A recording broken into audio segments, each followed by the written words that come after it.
Welcome everyone. Today we'll start with a new chapter that is plant growth and development.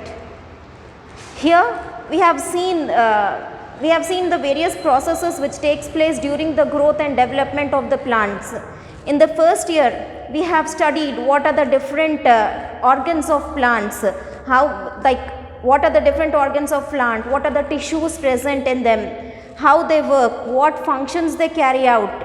Everything we have seen, that is what is a seed, what do you mean by seedling, what is that is leaflet, what is a plantlet, all those things we have seen. And we have observed in our surroundings many a times that during some time that is some seasons, the leaves will be falling off, and afterwards, after a few months or some time, here again the leaves will be reappearing on the plants. Then after some time the fruits will appear, then the fruits will ripe, then again the fruits will fall off, then leaves will fall off, then again here the same process will be continuously taking place. We'll see this happening around us. When we observe plants around us now, we will see all those things happening around us. So first it will be that is in the growth of plant, first it will be juvenile phase, that is when we plant a new seed, that is new plant, when we sow the seed, the plant will be coming out. So it will take some time to produce flowers. As soon as we plant it will take some time to grow and produce flower. That phase which it takes, that is the juvenile phase, vegetative phase. Then when the flowering starts, then reproduction will take place. After reproduction, seed, that is fruit, will be formed. After fruit formation, then we'll get seeds, and from the seeds we'll get new plants. So all this is a sequential process. All these things are that is part of a sequential process, that is the development. That is the development of plant is a sequential process. So here this development, the development of plant takes place in two stages. Not just plant, development of organisms, any organisms, it takes place in two stages. The first stage of development is growth, and the second stage of development is differentiation. That is, growth of plant takes place, development of plants takes place in two stages. The first stage of development is growth, and the second stage of development is differentiation. When we sum up these two, then it is said to be the development of an organism. Coming to this first stage, that is growth. We all know what is growth. We have studied about this in previous classes. Even in the first year, we have seen what is growth. Growth is irreversible. Growth is irreversible, permanent increase in the size of organism. Growth is nothing but permanent and irreversible. That is, if an organism grows, we cannot make it short. We cannot make it short. It is permanent. Even if we want to go back to the original size, that is the shorter one, we won't be able to grow, that is, go to that shorter size. Once our size increases, we cannot reduce our size. So the growth is irreversible, cannot be changed, permanent, increase in the size of the organism. Size includes lengthwise as well as the breadthwise. Here, characteristics, there are twin characteristics of growth. When we say growth is taking place, here we have twin characteristics of growth. The first characteristic is, we say, when there is increase in number of cells. When there is increase in number of cells. Increase in number is the first characteristic of growth, and second is increase in mass. Naturally, when there is increase in number, first suppose it was only one pen. Now here two more pens have been added, increased. So number has been increased. So earlier weight was only, that is for example 1 gram. Now with the increase in number of cells, the weight will also increase. So now the weight is 3 grams. So growth is nothing but the twin characteristics of growth is increase in number of size. For example, this was one. Now another one is added. Another one is added. So like this, when increase in number of cells takes place, now here the size of the organism increases. When increase in number of cells takes place, the increase in size of the organism will be taking place. So, and along with this here size, the mass or the weight of the organism will also increase, because new cells are being added, new cell will also have weight. Previous cells are there, then the newly added cells. So both weight. So here increase in weight will also be seen. So growth is irreversible. Irreversible and permanent increase in size. That takes place because of the increase in number of cells. That increase in size takes place because of the increase in number of cells. And with the increase in number of cells, the weight of the organism will also increase. Here we all know living organisms, the basic unit of living organism is a cell. All living organisms have been developed from a diploid cell, fertilized diploid cell called as zygote. The start of the living organism is from the zygote, this one cell. From one cell, a whole new living organism is formed. One cell will develop into a whole new organism. That one cell is the zygote. The zygote will develop into a mature living organism. So this development of a zygote into a mature organism, it is a very precise and here ordered succession of events. This development of zygote into a mature organism, it is a very precise, controlled, ordered events. So here one by one, first cell will, that is this zygote will divide and produce number of cells. One cell will divide and produce two cells. Two cells will divide and produce four cells. Like this, first mass of cells will be formed. Okay, that mass of cells will change in, that is, will combine and form tissues. These tissues will combine and form organs. These organs will again combine and form an organism. So all those changes which takes place from this zygote till the organism matures, it is a very precise and ordered events. So one after one, it is one after one. Now, when we come to this growth, that is plant, the seed germination is the first step in the growth of plant. Seed germination. So, if we want to grow a new plant, what we will do? First, we will plant a seed. Okay, we'll sow the seed in the soil. The seed will germinate. The seed will germinate. After sowing of seed in the soil, the seed will germinate. That germination of seed, depends on that is favorable conditions. The seeds will germinate. The first step in the growth of the plant is seed germination. The first step in the growth of plant is seed germination. So when will seeds germinate? Seeds germinate when the conditions are favorable. Seeds germinate when the conditions are favorable. Favorable conditions in the sense of temperature should be optimum, light should be light should be there, proper oxygen, the seed should get proper oxygen, proper nutrients should be there. Okay, so these are the extrinsic conditions which seeds gets from outside. These are the various things which seeds needs in order to germinate. So these things are present in the outer environment. The oxygen, the light, oxygen, water, everything, all these factors are the extrinsic factors. All these factors, light, temperature, so that is oxygen, water, all these are the extrinsic factors which are required for the germination of seeds. And intrinsic. Intrinsic in the sense something will be there inside the seed itself which will be helping the seed to germinate.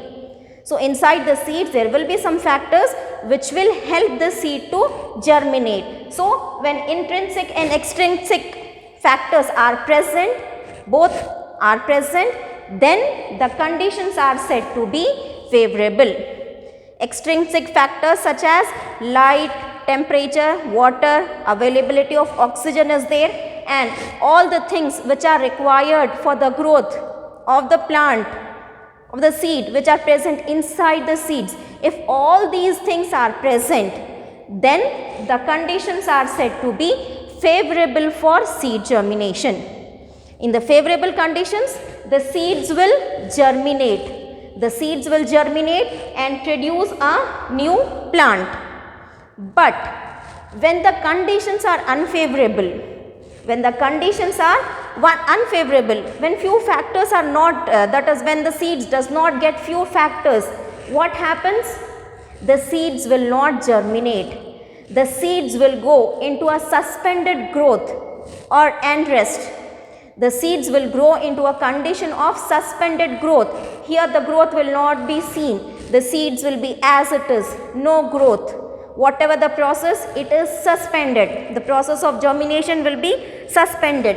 Why?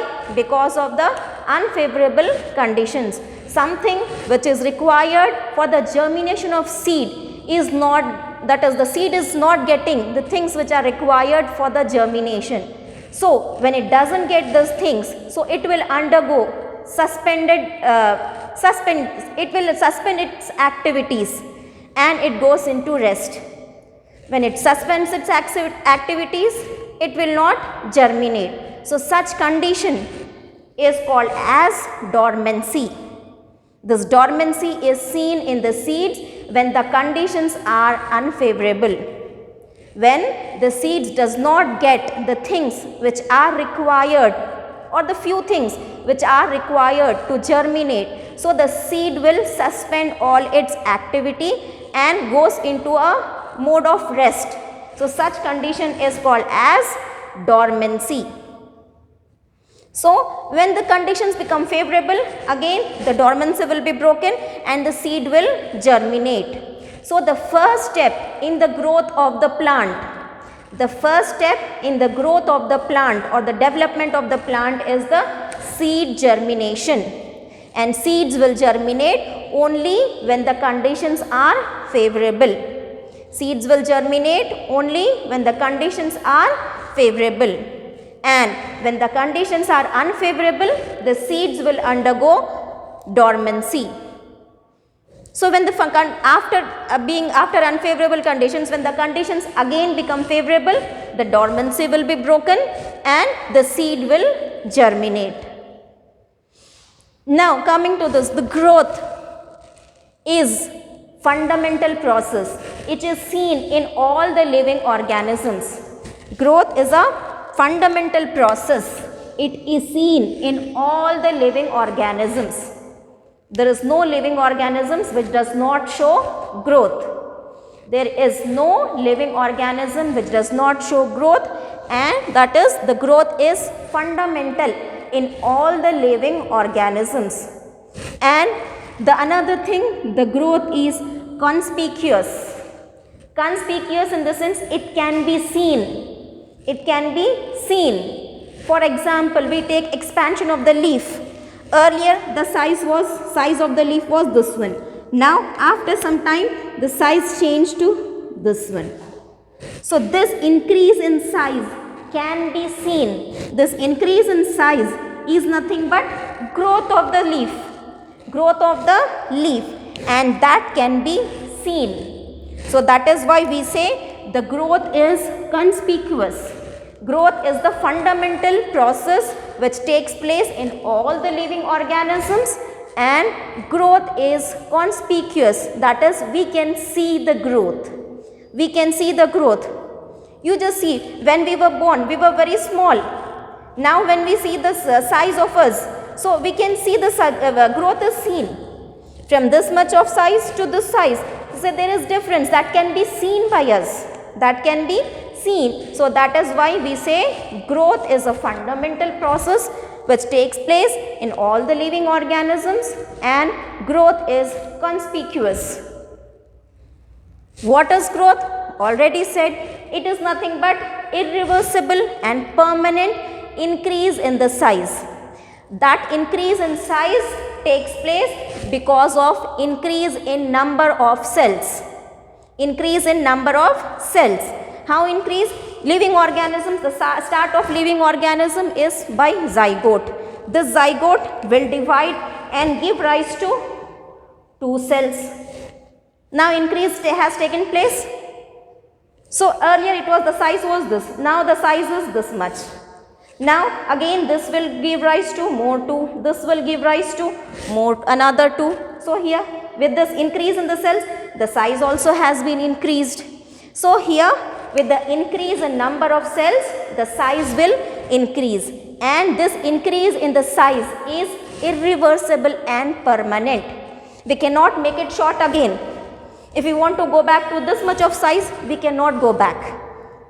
If growth has once taken place, it cannot be undone. The growth cannot be undone. So that is why growth is nothing but irreversible, permanent increase in size which takes place because of increase in number of cells. When cells increase, naturally the mass of the organism will also increase. This increase or this growth is because of the metabolic activities. The growth occurs because of the metabolic activities. We know metabolism. Metabolism is a process in which a body makes few molecules and breaks few molecules. So this metabolic process consists of 2 more processes, that is anabolism and second is catabolism. Metabolic process, that is the metabolic activities in our body, is of 2, that is all the metabolic activities is a sum of these 2 processes, that is anabolism and catabolism. In anabolism, what is happening? Small molecules combine and form big molecule. Small molecules combine and form bigger molecules. These small molecules, that is in the sense amino acids and all, they will combine and form bigger molecules, that is proteins, which are required for the body, which are very much essential for the body. Here catabolism, here those bigger molecules. In catabolism, big molecules will break down into small molecules. So bigger molecules will break down, bigger molecules in the sense glucose, C6H12O6, when it gets oxygen, so it produces carbon dioxide, water and energy. It reduces carbon dioxide, water and energy. So here glucose is a bigger molecule. When it is oxidized, so it changes to carbon dioxide, smaller molecule with the release of energy. Because in order to carry out the process of growth, in order to carry out all those metabolic activities, our body, that is whatever, whether it is plants, whether it is animals or whether it is human beings, whichever, living organisms require energy. To carry out the process of metabolic processes, living organisms require energy. To get the energy, bigger molecules are broken down into smaller molecules. And here, example, this is the respiration. It is an example of catabolism, that is bigger molecules are broken down into smaller molecules. Digestion, bigger molecules of food will be broken down into smaller molecules after digestion. So digestion is also a catabolic process. So here formation of proteins, formation of carbohydrates, all these are the examples of anabolic processes. So both these processes are required for the growth of the organisms. So here growth occurs when these activities are carried out. When these activities are carried out, now here what happens? Growth will take place. When these molecules, when the smaller molecules combine and form bigger molecules, then growth will take place. To make the small molecules into bigger molecules, we require energy. We require energy. So for energy, we require catabolic processes. So here for growth to occur, that is growth occurs because when these metabolic activities are taking place inside our body, then our body will show growth.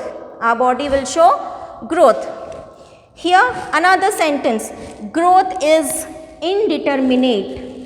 Growth in plants. Growth in plants is indeterminate. Indeterminate in the sense unlimited. After growing for a certain period of time, the growth does not stop. In human beings, after growing to a certain size, after attaining a certain, here growth is not stopped in plants. Plants will be continuously showing growth. Growth is indeterminate, that is unlimited throughout their life. They will be continuously growing. Throughout their life, they will be continuously growing. Here, this growth, this unlimited growth of which we see in the plants is because of the meristematic tissues. This unlimited growth in plants is undeterminate. That is, it is not limited. Growth is not limited. Every now and then, new cells are being added to the plants. Every now and then new cells are being added to the plants, and this addition of cells is taking place throughout the life. This addition of cells is taking place throughout the life. So that is why growth is indeterminate, that is unlimited. Why it is unlimited? Because continuously, sometime after every regular intervals, new cells are being added to the plants. That is why we say growth is indeterminate, unstoppable. We cannot stop it. It is unlimited. Every now and then few cells will be added to the plants, and that addition of the new cells is because of the meristematic tissues. Meristematic tissues. These meristematic tissues, we all know what are meristematic tissues. That is the tissues which continuously divides. The tissues which continuously divides. And here the plant shows open form of growth. Open form in the sense every now and then new cells will be added. So that type of growth is also called as what? Open form of growth. When we see this is the tip of the root and this is the tip of the shoot. These apical meristems, that is meristematic tissues, where are they present? They will be present at the apex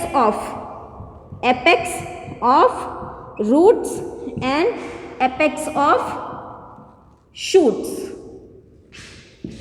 The meristematic tissues, the growth is undeterminate or that is unlimited. It is because of the meristematic tissues. Where are these meristematic tissues present? These tissues are present at the tip of the root and also at the tip of the shoots.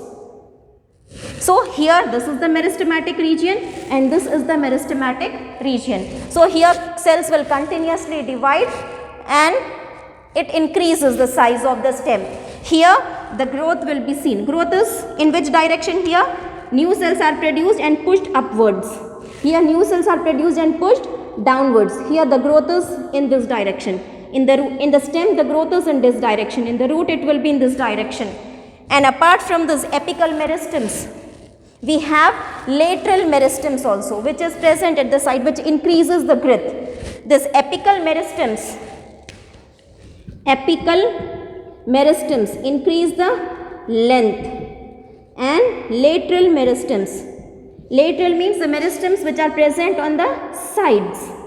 Here meristems which are present on the sides are the lateral meristems. These are lateral meristems. These lateral meristems, they increase in girth of the plant, thickness or the girth of the plant. Apical meristems increases the length of the plant, and lateral meristems which are present at the sides of the roots and the stem, here they will be increasing the girth of the plant. Because of this increase in this length and the size, the plants show growth, and this growth is continuous, undeterminate, that is throughout their life, because of the presence of this meristems at the tip of the root and the shoot. They will be continuously dividing and they will be producing new cells. So that is why the plants will be showing growth, unlimited growth. In the next class, we will see few more characteristics of growth.